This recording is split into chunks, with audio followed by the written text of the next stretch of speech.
南无本师释迦牟尼佛。南无本师释迦牟尼佛。南无本师释迦牟尼佛。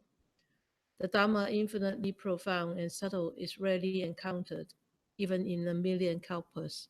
Now we are able to hear, to study, and to practice. May we fully understand and realize the Tathagata's true teachings.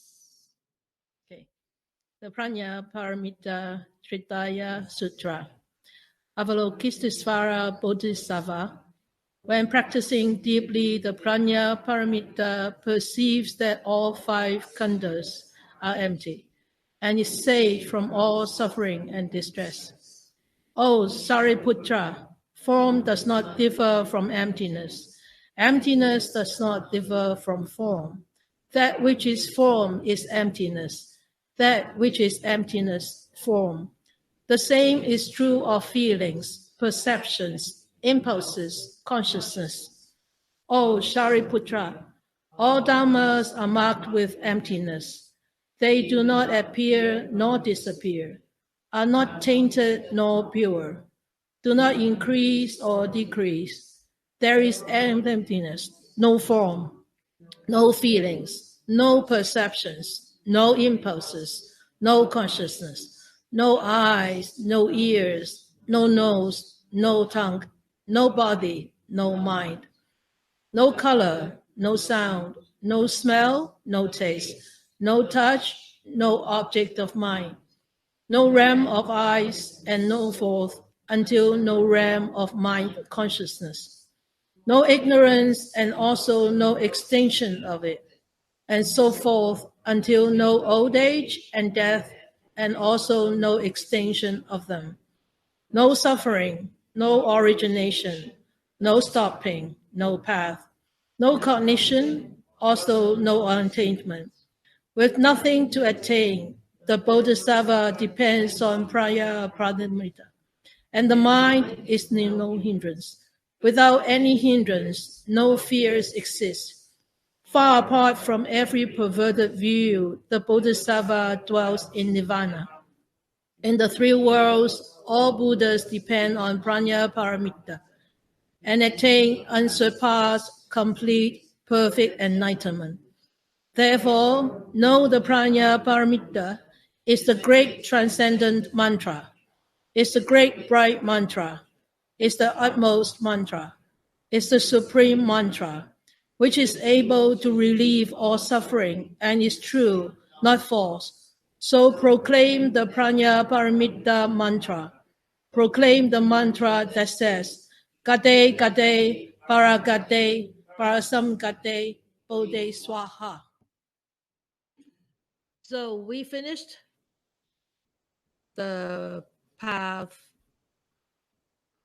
the calm and blissful. Oh, sorry. Yeah, we finished the calm and blissful last week. So we are on the way to the path to enlightenment. The path to enlightenment is the paragraph, the second last paragraph. In the three worlds, all Buddhas depend on Prajnaparamita and attain unsurpassed, complete, perfect enlightenment. Bear in mind, constantly bear in mind, this sutra was expounded by Avalokitesvara Bodhisattva to Shariputra about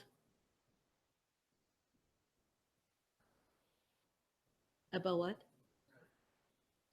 Eradications of sufferings, yeah, based on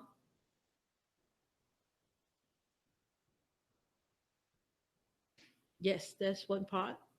Based on the whole core thinking of this sutra is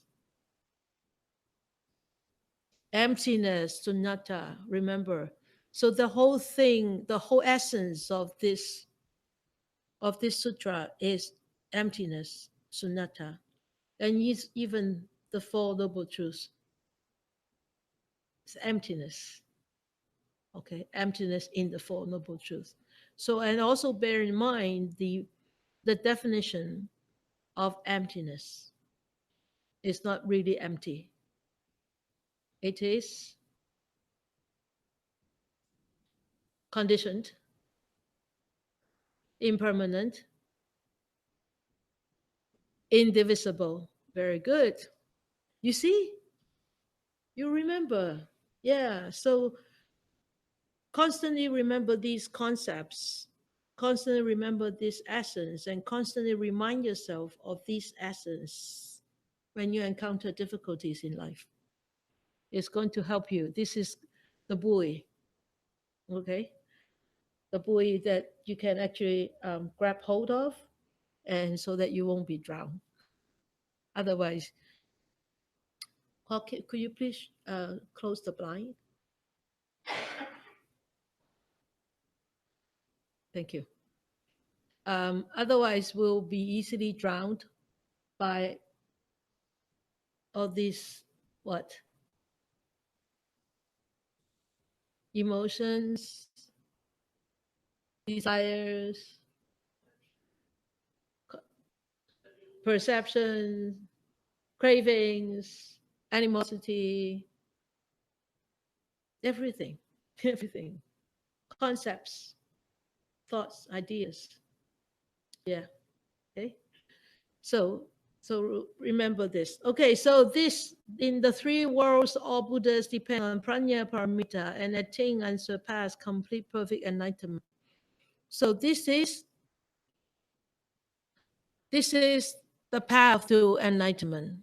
And it means in here, in three worlds, what does it mean?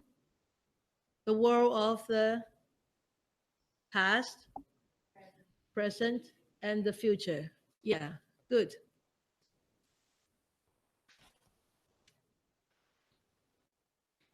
I'm just going to read. I wasn't going to put it in the PowerPoint. Why did he talk about this past, future, and the present? Remember the night of his enlightenment, after he actually enlightened, and he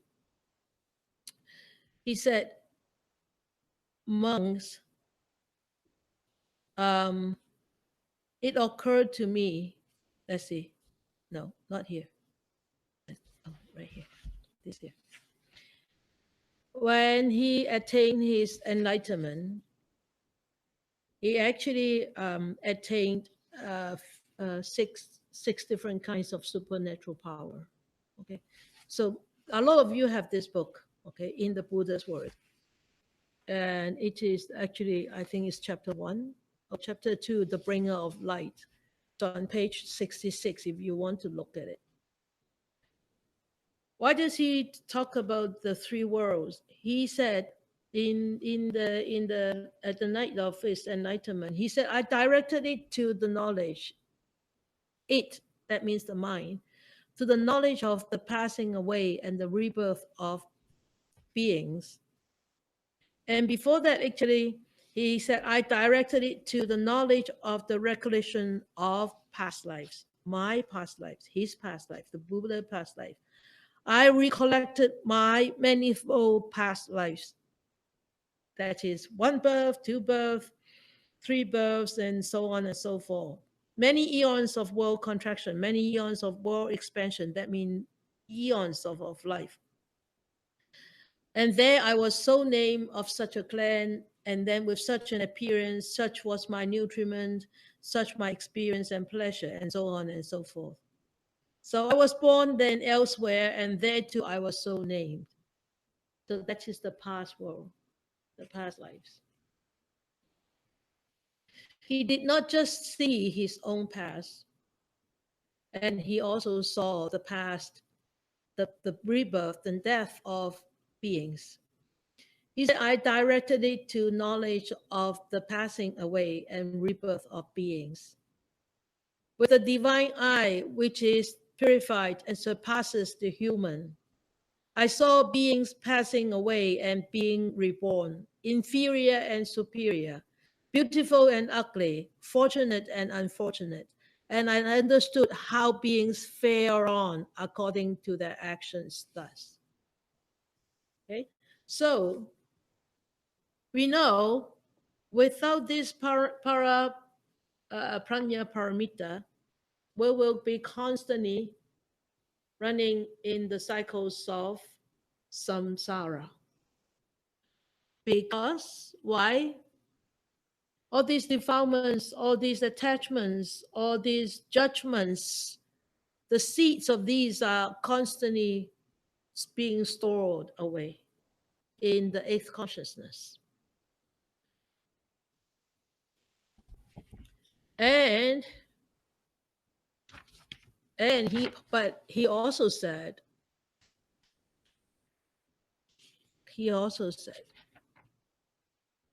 let's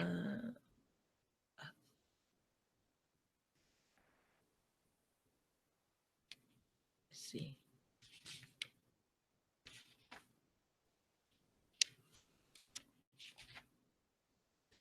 And he also said right here, in here, he said, why is, I'm jumping onto here. He said, why is my teaching so precious? Because he said, I'm one who has transcended all and knower of all. This is page 73, if you want to go and read. And for cravings ceasing freed, having known this all, for myself to whom should I point as teacher?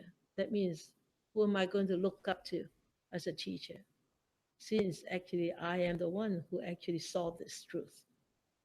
Okay? And I have no teacher, and one like me exists nowhere in all the world. But we know there is a precious teacher to the Buddha, which is he took the three refuges. Bodhisattva took refuge in, you took refuge in the Buddha, you took refuge in the Dharma, you took refuge in the Sangha. Remember we talk about the three refuges? Bodhisattva took refuge in the Prajnaparamita. Yeah? Okay. So he said, I have no teacher, and one like me exists nowhere in all the world with all the divas, because I have no person for my counterpart. That means he surpassed everybody. There is nobody is equal.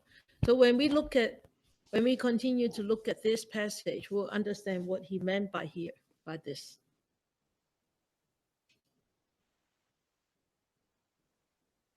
He said, in the world in the past, the world in the future, and the world in the present. All the Buddha in the past, all the Buddha in the future, all the Buddha at the present world, all depend on the Prajnaparamita to become Buddha.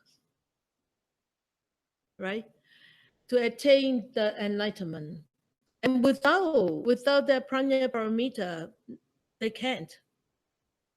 They not just attain enlightenment, they just not attain this liberation from the defilements and attain Nibbana, but it's a complete, total, perfect enlightenment. And we call, when somebody actually reach that state, we call them, they are Samma Sambuddha. They are Samma Sambuddha. So that means they attain the Buddhahood that is above and surpass all other attainments. There's no attainment comparable to that attainment. That the higher attainment is Samma Sambuddha. So therefore, we can see, I'm sorry, we're still on this side. Yes, we're still on this.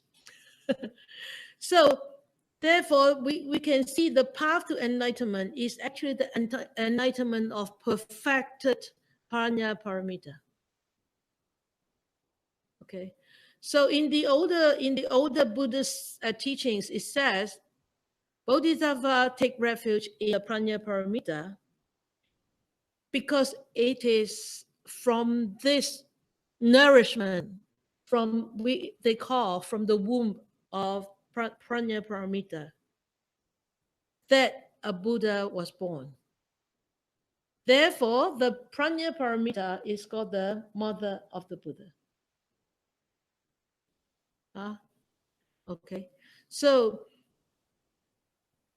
this word Buddha in Sanskrit actually means awakened, complete awakened.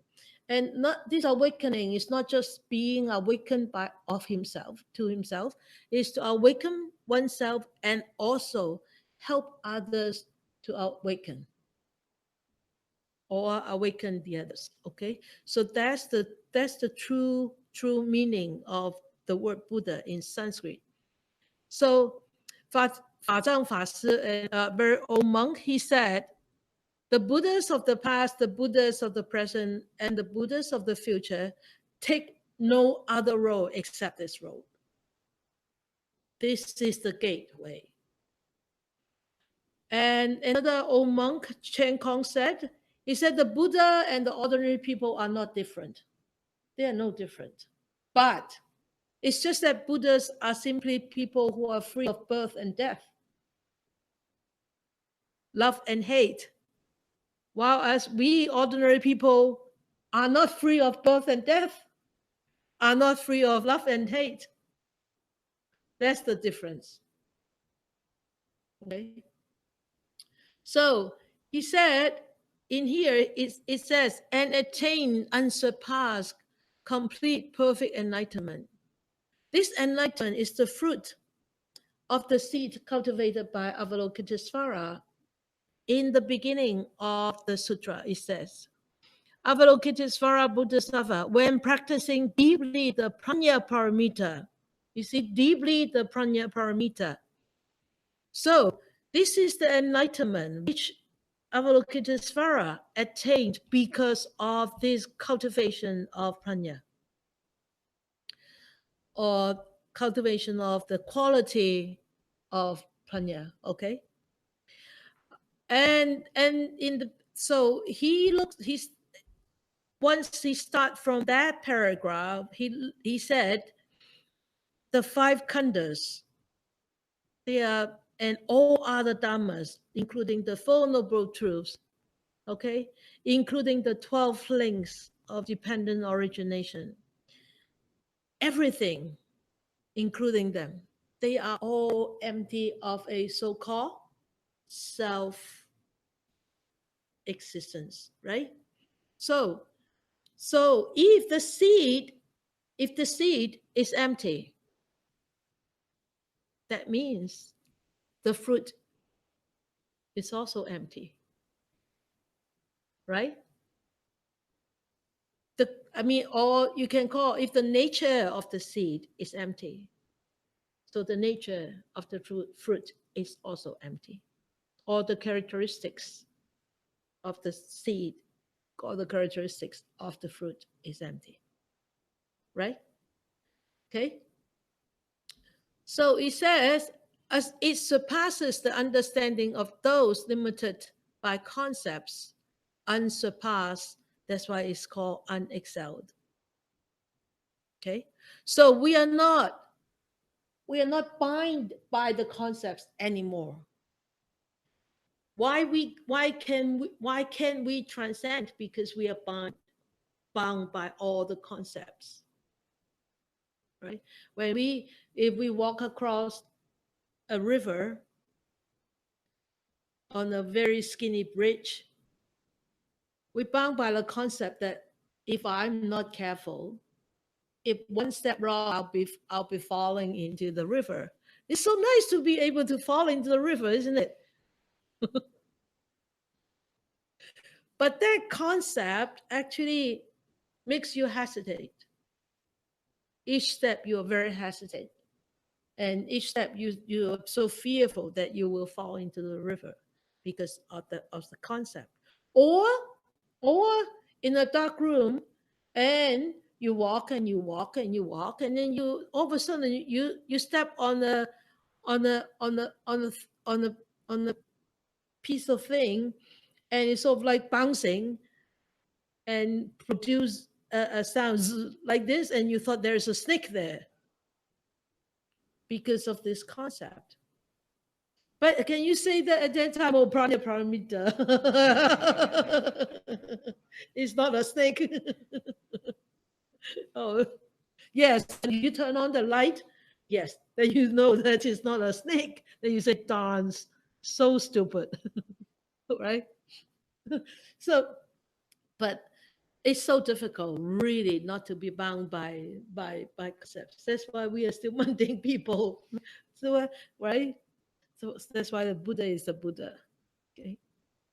And he said it is more complete than the understanding of those limited by reason.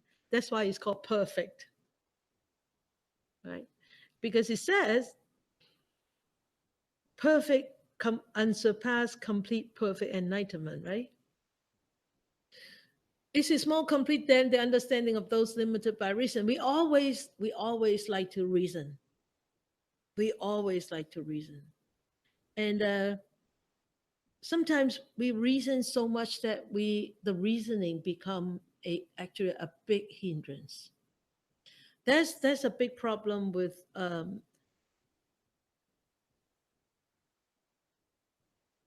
better not say it. I better not say it. But anyway, I think we all understand. If you try to reason, you're really not you're really not understanding pranya. You're really not understanding pranya. You will get boxed in by your reasoning mind.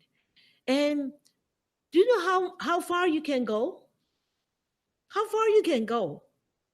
If you're reasoning it with this mind, how far you can go?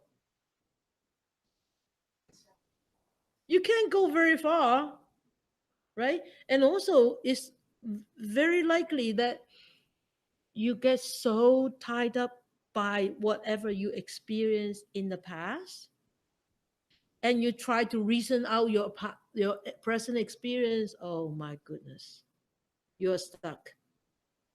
You're stuck, really stuck. So that's very be very mindful. Okay, otherwise we will be constantly creating sufferings for ourselves, and you will never be perfect. Sometimes I doubt whether we can ever be perfect. But I think we can be perfect. We have the faith. We should have the faith in the Buddha's teachings. It's just that we are not perfect. That's why we think that we cannot reach that perfection. But we can one day. Okay. And it dispels the darkness of ignorance and shadows of illusions. That's why it's called enlightenment. Right? Like like here, like in this room, if it's completely dark and you just turn on one light and the whole room is all bright lit up. And that's why in this here in this chapter 2, the Buddha was called the bringer of light. He brought light. He said, monks, there is one person who arises in the world for the welfare of the multitude, for the happiness of the multitude, out of compassion for the world, for the good welfare and happiness of devas and humans. Who is that one person? And he says, it is the Tathagata, the Arahant, the perfectly enlightened one. This is that one person. So that is the Buddha. Okay. So you understand this unsurpassed, complete, perfect enlightenment. So this is actually the whole path to enlightenment, and it expounds what is actually unsurpassed, complete, perfect enlightenment. That unsurpassed, I mean, nobody can beat it.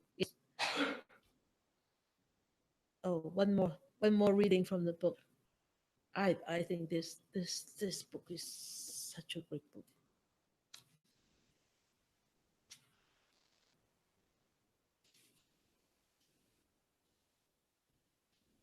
And he said, I am the Arahant in the world. I am the teacher supreme. I alone am a perfectly enlightened one, whose fires are quenched and extinguished. That means he's completely abolished all the defilements.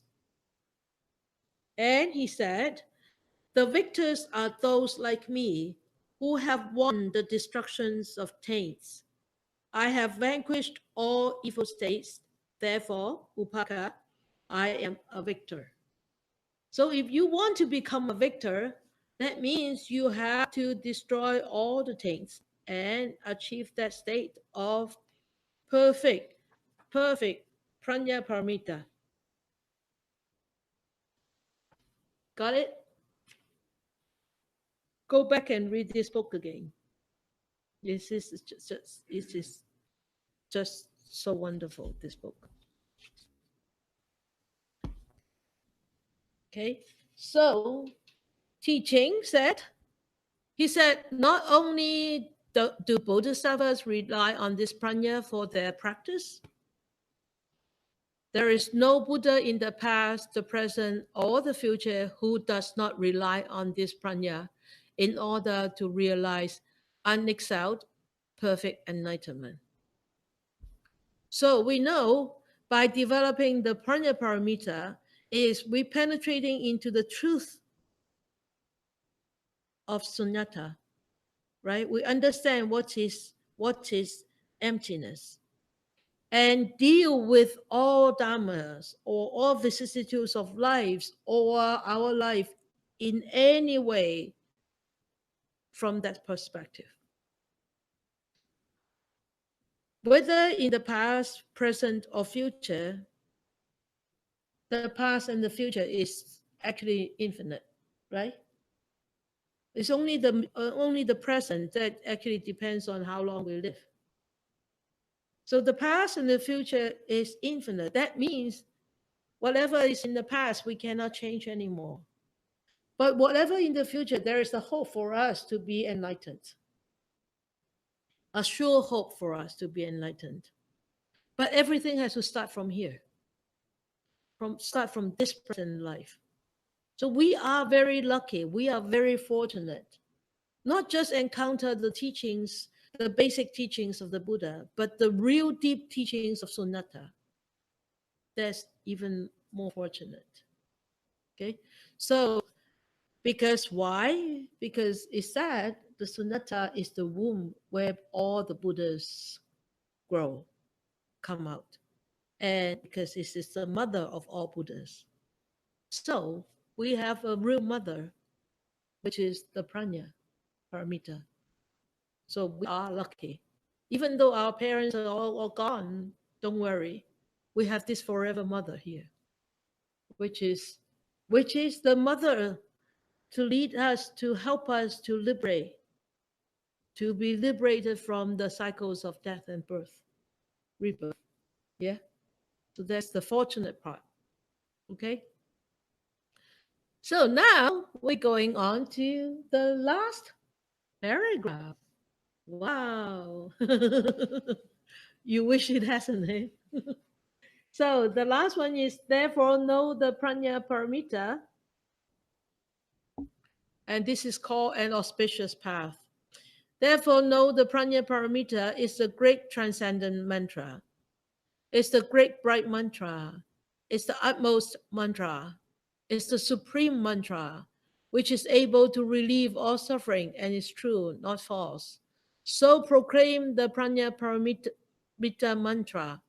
Proclaim the mantra that says, Gade, Gade, Paragade, Parasangade, Bodhiswaha. So the last phrase, the last sentence is Sanskrit. Okay. So this is the great transcendent mantra. You would say, mantra, why? Why would the Buddha say mantra?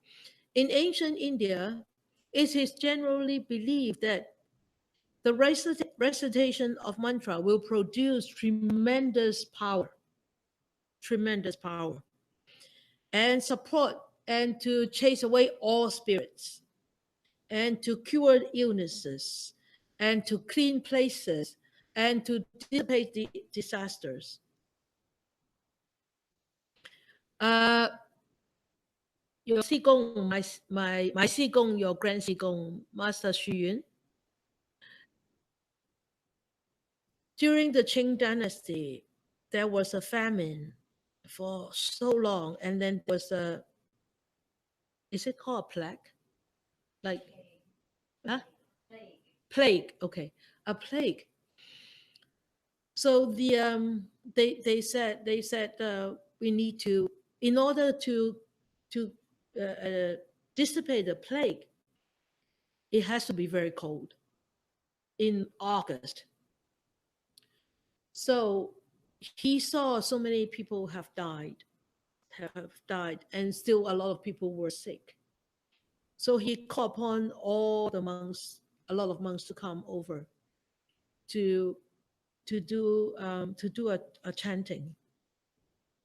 And I think there was a mantra in there. Oh, how many days? 17, 14 days or 21 days? And and then there was snow in the middle of August. So I think about 1,400 monks were there, day and night, for a long time. I can't remember. Don't quote me. I can't remember the exact time, except days. Anyway, I think half of the monks left, and Sigong still sat there, still did that. I think at the end of around 40, 45 days, can't remember exact days because I read this story a long time ago. And there was continuous snow for 3 days or 7 days, and completely dis- dissolved that plague plague. And you see, it's powerful. Okay, so in ancient time, people people people consider the mantra is very powerful, and this is actually just an analogy of how powerful the Heart Sutra is. The power, the strength of the Heart Sutra and the essence of Heart Sutra is comparable to the power of a mantra. Okay, of course, the last one is the mantra, but I'm jumping here. This last sentence, if you go and read the the big the Maha the big Prajnaparamita Sutra, uh, the long one, there is no, this sentence is not there. So it's only in this very short version of Prajnaparamita that this gade gade paragade parasangade is here. So in the long version, it's not there. Okay? So who put it in? Nobody knows. Whether it comes really from original, we don't know. Right? So, but because we are studying it, if it is there, we just study, but we need to be very logical behind that. So this is actually just an analogy comparing that pranya that you actually attain, it can be compared to the power similar to that mantra, okay, to a mantra in those days. In those days, they think that there's no power, no power can surpass the power of a mantra. And we can see here, there's no power can surpass the power of Prajnaparamita. Prajnaparamita has to come really. The only way that has to come is to really see emptiness, not just impermanence. Just impermanence is not enough. It's not sufficient. Okay. So you can see this Heart Sutra is, the power of Heart Sutra is comparable to the power of mantra. You can then, it tells you that have confidence, have faith on this path, in this practice. Don't give it up. So it's an encouragement also to us. Don't give up. Anytime we say, oh, forget it, it's too difficult, it's too much. Oh, I better go and have some fun. When you wake up again, please come back. Don't go away for too long. All right. So this is why it said it is a great mantra. It is the utmost mantra. It is the supreme mantra. Okay. It says it is the great transcendent mantra. So we talk about it. Is does the mantra is like a magic lamp. So you know what is a magic lamp? You rub on it and it will what? It will shine, right? So it's just the it's just like, oh, the words are too small. Okay, he says the knowledge of Dhammas turn out to be no knowledge, and the knowledge of no knowledge turns out to be the only knowledge worth knowing.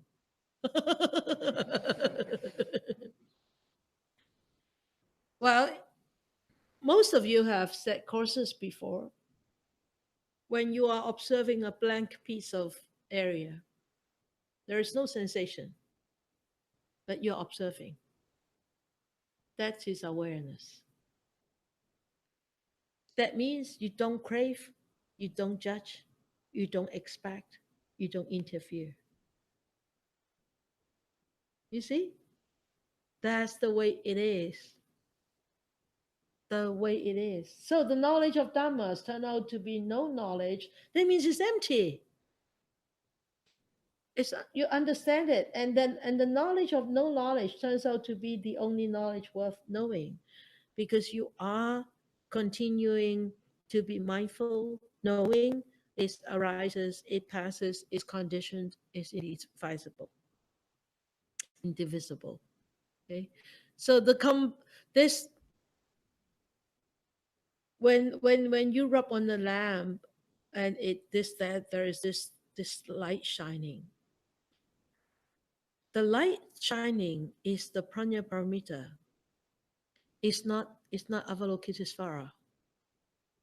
It's the quality. Okay? It's the quality. And the quality is the great transcendent wisdom.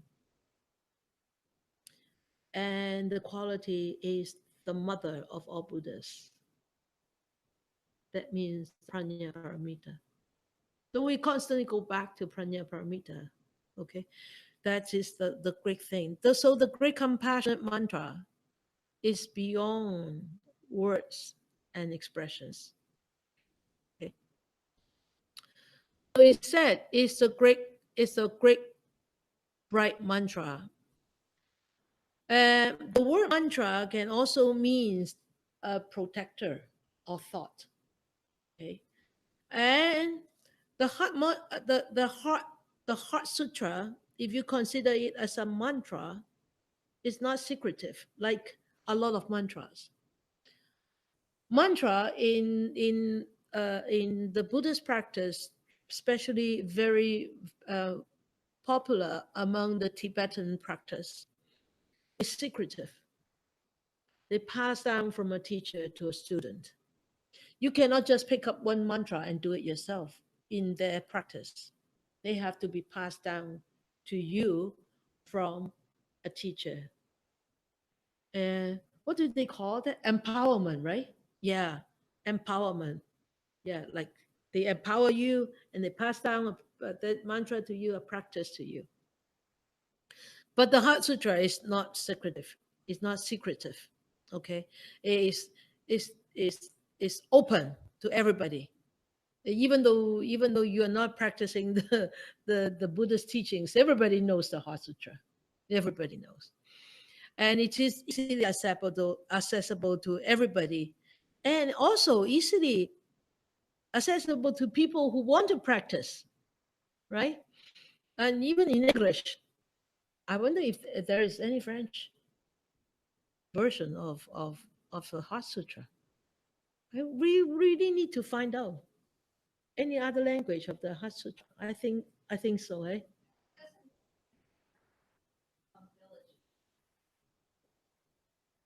Hmm, maybe German too, Russian, Slovak. Yeah. So this one is actually, this mantra is actually reminds us of the teaching that we have to resolve Resolve the what? Resolve all this ego thing. All this self is real. This self is real. This self is permanent. So you have to resolve those ideas, those thoughts. And this is a great guide to resolve those. Okay. So that's why it's called the great bright mantra, because it actually lights up our life. And it is the utmost mantra. The utmost mantra, that means it is an unexcelled mantra. Nobody can surpass it. Enlightenment is unexcelled. Nobody can be better than nobody can excel enlightenment. So then this enlightenment goes beyond everything, goes beyond all categories, and including we call the highest categories in the Buddhist practice is the Abhidhamma. Abhidhamma is considered the highest category of practice because it's so philosophical and so logical. It's they call logical and so intellectual. Okay, Abhidhamma, Lun. So it excels that one too.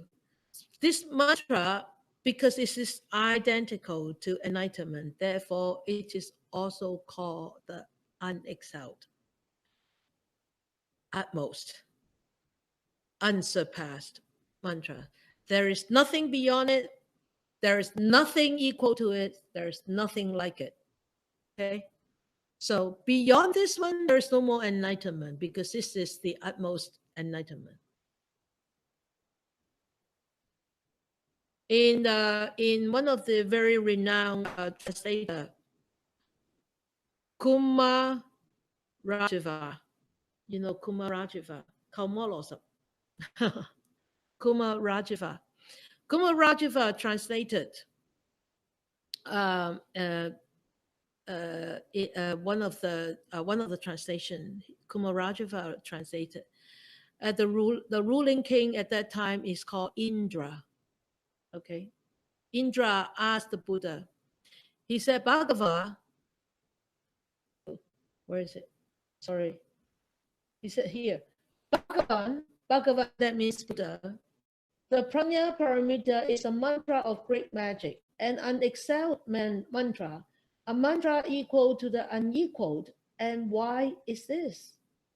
Because the Prajnaparamita can eliminate all evil dharmas and give rise to all good dharmas. The Buddha answered, he said, all Buddhas of the past have relied on this mantra to become enlightened, to realize unexcelled perfect enlightenment. And all Buddhas of the future and all Buddhas of the present, throughout the 10 directions. You know what are the 10 directions, right? Which are the 10 directions?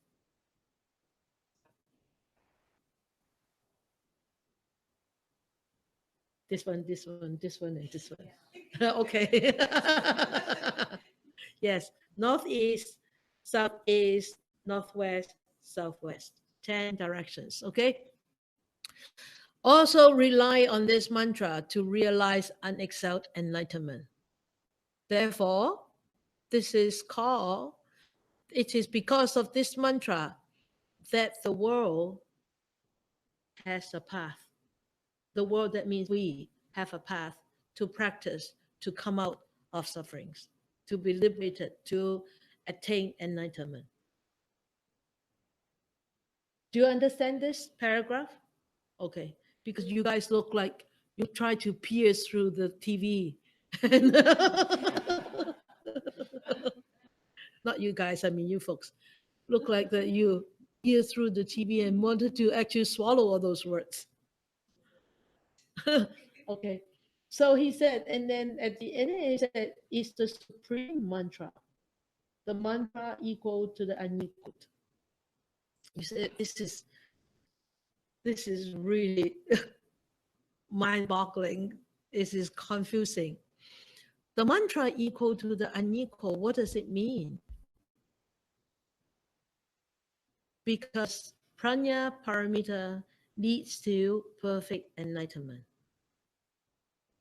And that's why they said it's equal to enlightenment. So that's why it's equal to the unequaled. Okay. So that means it is equal of every Buddha. Okay. So Buddha was asked if he could suggest a comparison to Buddhahood. And he said, in the Kumarajava's translation of the Perfection of Wisdom Sutra, that means the great Prajnaparamita Sutra. He pointed when they asked him, Shariputra and members addressed the Buddha and asked him, "Can you give us a comparison to Buddhahood?" You know what did the Buddha do? Of course, we are not Buddha. How will you know, right? He pointed to the sky. Pointed to the sky. He said, "The sky is unbound. The sky is indivisible. The sky is all pervasive." Right? Even though that we may have many planets, but can we find the boundary of the sky? We can. And he said, this being unexcelled, this mantra likewise has nothing above it. So auspicious, so great, nothing above it.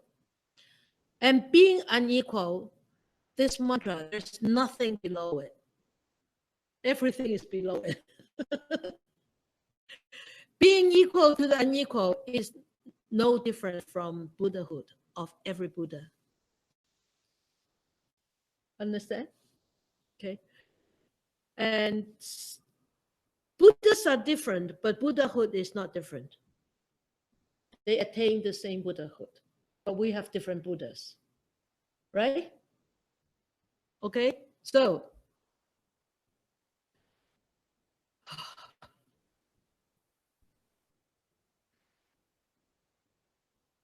okay, and he also said, this is actually the same is true for the paramitas of morality, forbearance, efforts, meditation, and wisdom.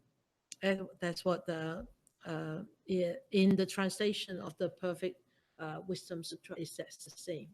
All the other paramitas are the same. And Cheng, also a very renowned monk, and he said, because it can drive away the demonic torment of birth and death. That's why it's a great mantra. So it's a conclusion on why this mantra is a great mantra, is the utmost mantra, is a supreme mantra. Okay, I'm showing you different perspective from different scholars or different practitioners. Because it can break through the ignorance and darkness of the endless night of birth and death. That's why this is called the mantra of great magic. And because of no Dharma in this or any other world excels the Prajnaparamita, that's why it's called the unexcelled mantra. And he said, because Prajna is the mother of Buddhas and gives birth to limitless virtues, nothing in this world or in any world can match this, while it alone can match everything else. That's why this mantra equal to the unequaled.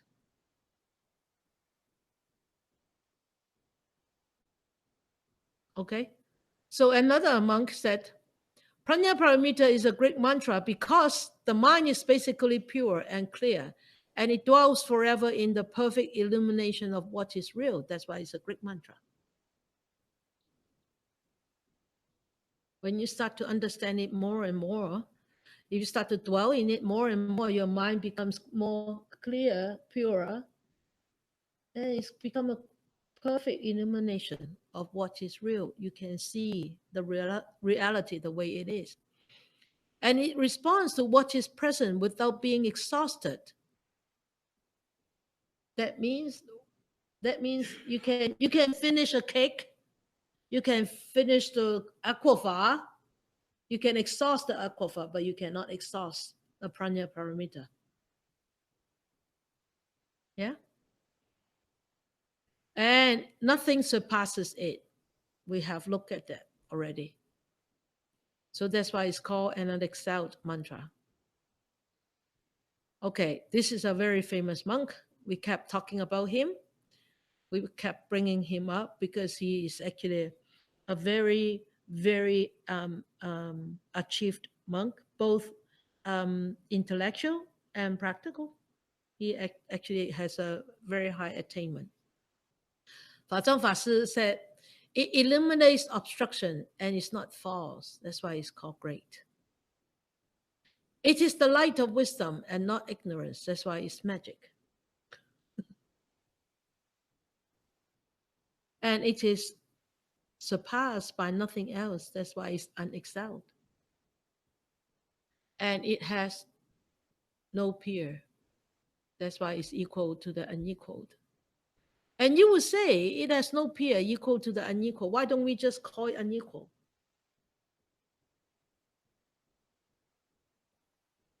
Why don't we just call it unequaled? Nobody can equal this. Why would we say equal to the unequaled?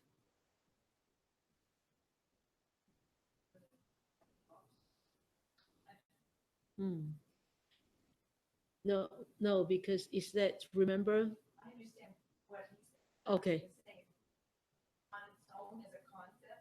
Yeah. Yeah. It actually it means because it is equal to enlightenment.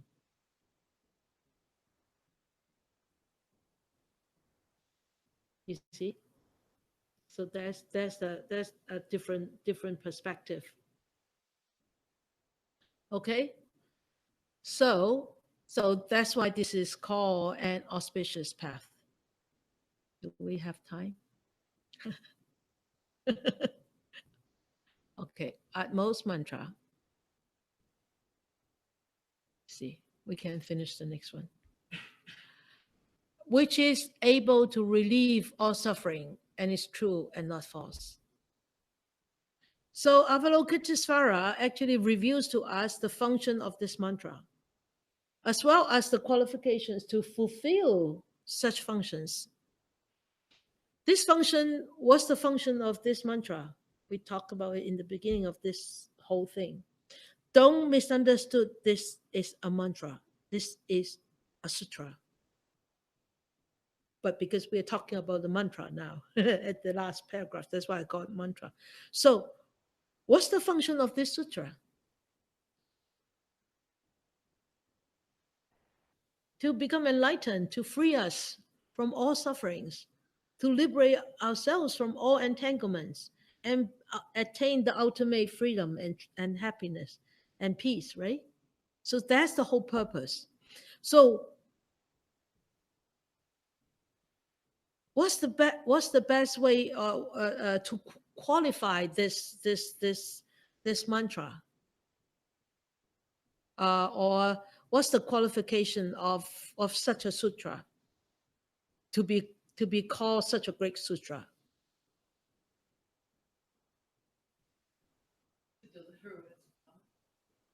The delivery is promising. Well, it has to deliver what Yeah. Really? Just promising? I can promise you a good future. It has to deliver. It has to actually have that as a. Okay. Well, yeah. Everybody is looking at the TV, but you cannot find the answer there.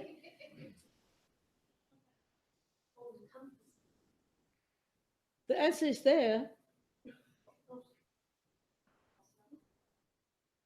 Relieve all suffering is the functions. What's the qualification to relieve all the sufferings? Yeah, it's true, not false. Well done, Nora. It's true, not false. It has to be true. How can it deliver if it's not true? Right? How can it deliver if it is false? How can it liberate? How can we use it to liberate ourselves if it is not true and if it is false? It's right there, right there. You see it? Okay, good. So the Buddha always says his teachings is the path to be liberated, to allow us to be liberated from dukkha. And here, this sutra also summarizes here, right here. You see, it summarizes at the end is all suffering. In the beginning is and is saved from all suffering and distress. It started with sufferings, it ends with suffering. Okay, so in emptiness, in sunnata, there's no sufferings. If we actually start to see sunnata in sufferings, and there will be no sufferings. But because we don't see sunnata in sufferings, that's why there is suffering. Because we hang on to the suffering. We hang on to the thought that causes the suffering. Right?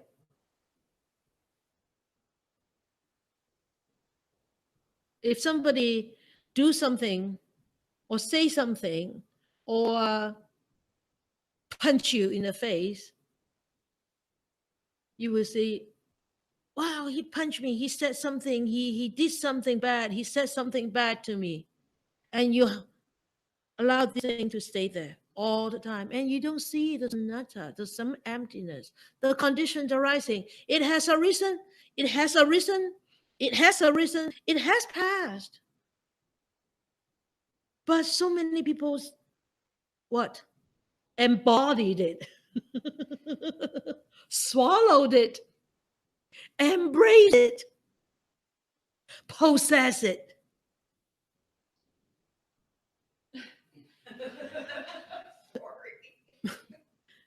This is the problem. This is nowadays the problem.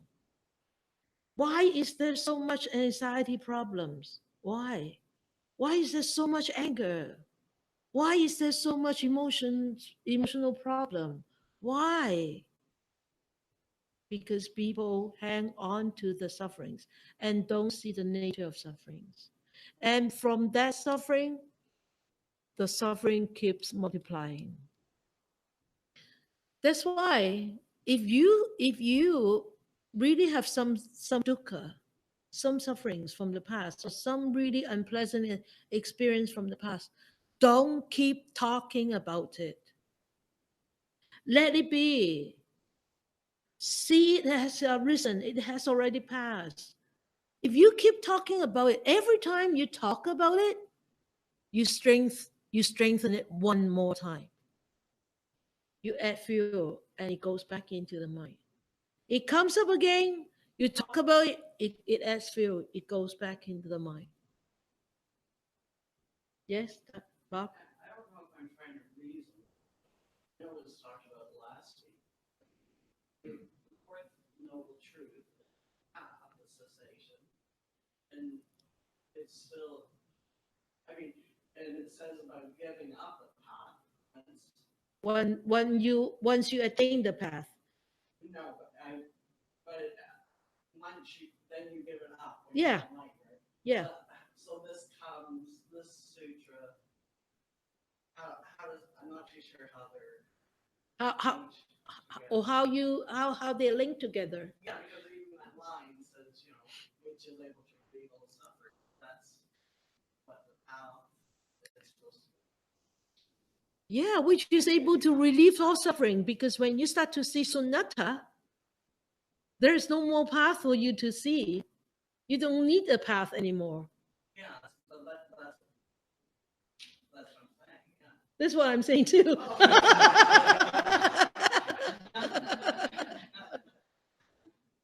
Because when you start to see sunnata, there is no suffering, and there is no cessation of suffering, and there is no path to cessation of suffering anymore. But we're saying that Dharma is empty, no form, empty. But we're still talking on the last paragraph about relieving suffering. Yeah, but this relieving suffering, it means that if you start to study this sutra, and if you attain sunnata from here, seeing emptiness from here, then you will be completely liberated from all sufferings. That means no more sufferings. Because you see, sufferings are also empty. And when you attain that, you know that Dhamma, this sunnata is true. The teaching of sunnata is true and it's not false. As I said, it's a very difficult thing to comprehend with our mundane mind. It's a very difficult to comprehend. This concept of sunnata, emptiness, is really, but start to see it as a conditioned arising first. Start to see things as conditions arising first. Then when you start to realize and you start to acknowledge, you start to accept it, oh, it's conditioned arising. Okay, let me sit on it and come back and resolve it. Constantly come back and resolve it, constantly come back and resolve it. Eventually, you get better. You don't have to remind yourself, oh, this is conditioned arising. You start to see through, you start to actually develop that kind of natural way of looking at things. Then you may still have emotions, you may still be angry, you may still be upset, but you don't what? You don't hang on to those things for too long. We cannot be saints and sages within just this thing. No, it doesn't happen. Even the Buddha's eons of worlds, contractions, expansions, eons of time. Okay? So be patient. I'm not going to ask you whether you understand, but you will gradually understand more. But go back and read it, go back and recite it, go back and, recite it and recite it and read about it, recite it, read about it, recite it, read about it. You will gradually will understand a little bit more and more. Okay.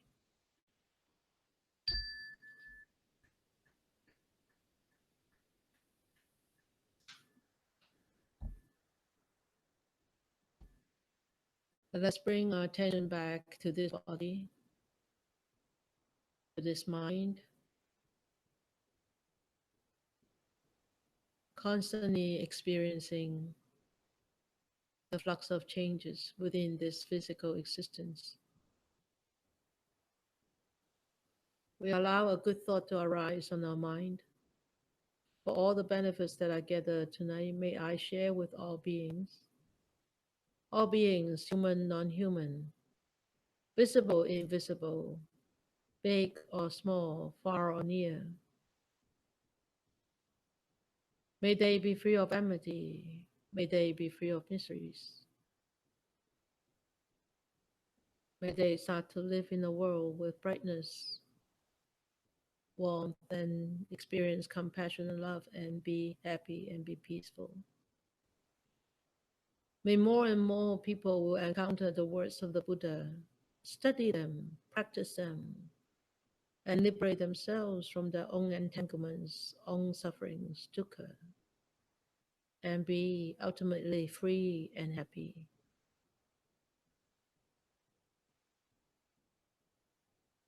May you all have a good 2 week.